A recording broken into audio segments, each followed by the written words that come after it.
Question, would something with more spatial dimensions actually be more powerful than something with fewer spatial dimensions? You've never gotten a straight answer. Well, you've never gotten a straight answer because the question is absurd. This is power scaling brain rot. Basically, they scale people to infinity and they need another number to go up, so they say, oh, it's more dimensional. Having more dimensions has really nothing to do with power. As my favorite science content creator, Dr. Blitz would say, this will not go well. So let's start by debunking his points and then proving exactly why he's wrong. So first off, he makes the claim that dimensional superiority is simply made up by power scalars. However, basic physics tells us that this is simply invalid. You see, our relation between the two-dimensional beings that are, say, comic characters or anime characters are that we view them exactly as fictional, and we have dimensional superiority over them because as two-dimensional beings, they do not possess any volume or height. So that is already basic physics right there, and that is why that point of dimensional superiority being made up by power scalars simply for the sake of needing a bigger infinity is wrong. Except, there is one interpretation of this, and again, it's an interpretation, we're picking and choosing here, but there's one interpretation of this that I find incredibly fascinating, and that is that the object that is lower dimensional will be more deadly. Really? The lower dimensional object is more deadly to us? Are you kidding me? Well, let's put this into perspective for regular people. That's like saying that Harry Potter is deadly to us because he is two-dimensional and we view him as fictional. That is completely ridiculous to say, but we will look into his justification.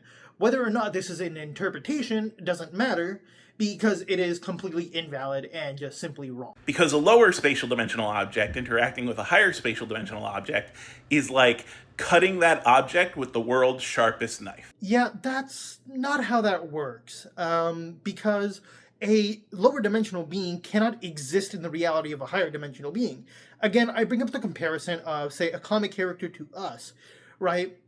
Green Lantern can't exist physically in our reality, so equating him to the world's sharpest knife is simply invalid because a knife exists within our reality, whereas Green Lantern simply cannot exist within our reality. Because think about how knives work, right? To get a really sharp knife edge, we want it to be as close to flat as possible. We want a three-dimensional object to be as close as possible to a two-dimensional object. Yeah, so already we're starting off with a false equivalence fallacy. We do not want a knife edge to be as flat as possible.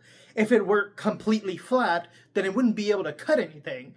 And this is also negated by the fact that knives have serration. So they're still three-dimensional objects, and we're not making the serrations extremely flat, right? That's basically saying that we want a knife to be paper, but as we can see, knives aren't made out of paper. So if this were true, and this is a well-explained phenomena as he's painting it out to be, then every knife company would make their knives out of paper because a paper is as close to flat as possible. Knives cut due to pressure, and this is the equation for pressure. Pressure equals force over area. When you get a really sharp knife edge, you are reducing the area as much as possible. Let's say, for argument's sake, that we, in our 3 dimensions, actually could interact with something that was literally 2 dimensions. In that case, the area would be essentially 0, which makes this whole thing undefined. But if you take the limit, you're tending toward infinity. You're tending toward infinite pressure. You're tending toward what is essentially an infinitely sharp knife blade. When you have an infinitely sharp knife blade, it doesn't matter how much force you put behind it, it cuts through something. Okay, so this is just wrong on so many levels. First of all, a two-dimensional character would have area because area is length and width, right? So a two-dimensional being would have that. But yes, let's say for the sake of argument that a two-dimensional being would be able to interact with us. The area would not be 0, it would still be defined, and you would very much still need force because that's part of the equation you showed. You can't simply negate that just because you claim that the area is 0, which means it tends to infinity.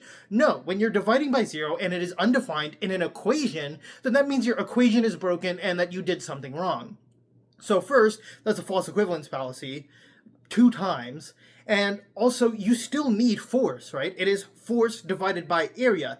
You still need the other part of the equation in it.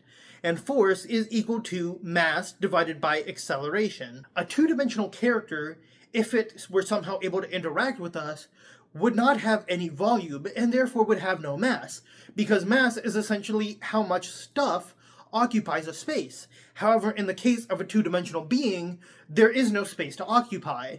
So, either your two-dimensional being simply just does not have any force, or this two-dimensional being would have to be three-dimensional, in which case it would then make sense for it to be able to harm us.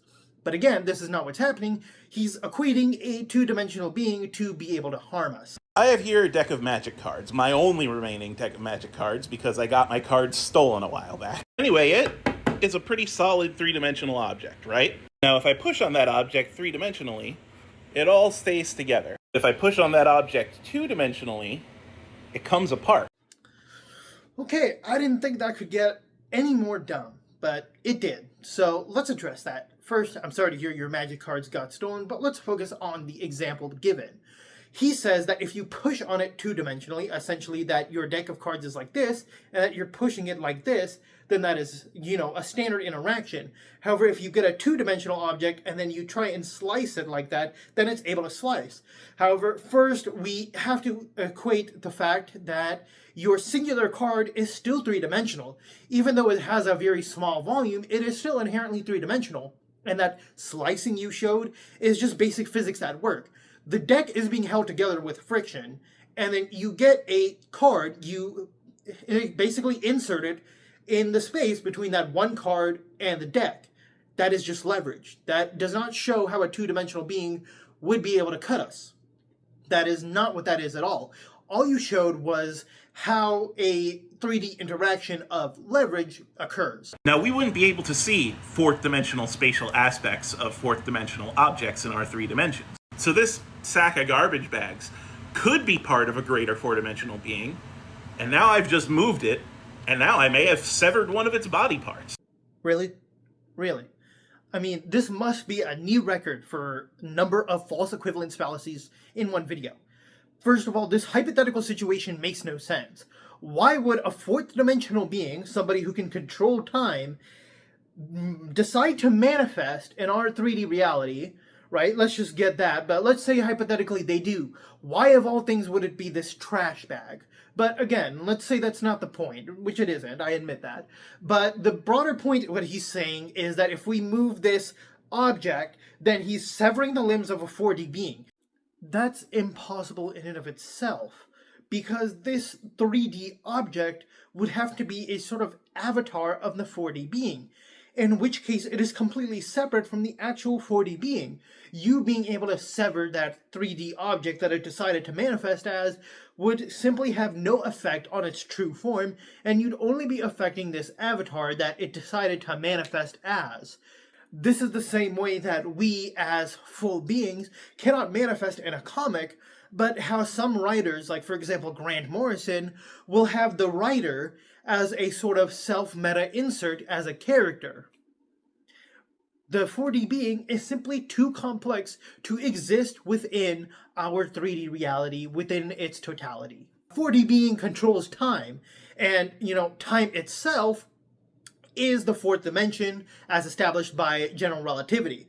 So, it would be able to see us basically in an omnipresent form. We would appear as a static image. All of us, past, present, and future, would appear to this fourth dimensional being. And they would be able to manipulate us as they please because we are simply fictitious to it. We do not have enough faculties or freedom, which is what dimensions measure, to be able to interact in any sort of way with a fourth dimensional being. It would literally be able to take your brain out of your skull and just throw it away because it felt like it, and that's a normal Tuesday for it. And it kind of relates to a broader theory that potentially all of the things happen to us are the result of a higher dimensional being basically deciding that, yeah, it wants this to happen, it doesn't care about us. The same way that we decide what happens to a fictional character. Imagine this. When Marvel authors decide to put Peter Parker through the most unimaginable pain forever just because they can, that's them making a decision to do something to him, and they can easily manipulate him because to us, Peter Parker is a fictional character on a two-dimensional plane that we have complete freedom to manipulate. Peter Parker is in no way able to interact with us at all. Even if Peter Parker could view us, right? Even if Peter Parker could say, have some method to essentially interact with us, Peter Parker wouldn't be able to do anything to us. That's the simple truth. Since my three-dimensional nature essentially is infinitely sharp to a four-dimensional creature, then any amount of force will sever a part of its body. And so I know that power scalers out there really like the concept of number go up, but really, I'd be more worried about the higher dimensional being, because you could breathe on it funny and cut it. Okay, so any force exerted from a three-dimensional being would then basically sever a fourth-dimensional being. Well, let's test that. The timeline didn't shatter.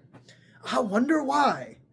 Also, the whole point about power scalars is just completely wrong. If you're going to dunk on an entire demographic of people, at least make it a valid dunk. Like, for example, the toxicity in the power scaling community, or how some people do use things falsely and don't understand the concepts they're talking about. But what you've done here is just essentially make a bunch of false equivalence fallacies and then misunderstand basic physics. So please, I encourage you to learn from this video and essentially just brush up on a topic before you make a video about it. Because the whole thing about dimensional superiority not existing is very false, and basic physics proves that. For example, let's take his point about something lower dimensional being infinitely sharp to a three-dimensional object, right? Here I have a demonstration, right? While this piece of paper is still three-dimensional, we can still, for analogous sake, say that it is two-dimensional, and that this Windex bottle is three-dimensional. Nothing happens. See, a three-dimensional thing can affect other 3D things, but a two-dimensional thing would be unable to affect a three-dimensional thing. Now, let's say I drew a stick figure on this named Jerry, right? And if I decided to move Jerry into doing this to the Windex bottle, still nothing would happen because this is just simply not how dimensions work. And we can observe this through our everyday interactions and just how physics works. Because by this logic, anytime any person walks, they would be shattering the timeline to basically an enormous extent, and we would observe that basically time is just super broken for us. But evidently that is not the case, because us being infinitely sharp to a four-dimensional object simply does not work, and the misuse of the pressure equation shows exactly why.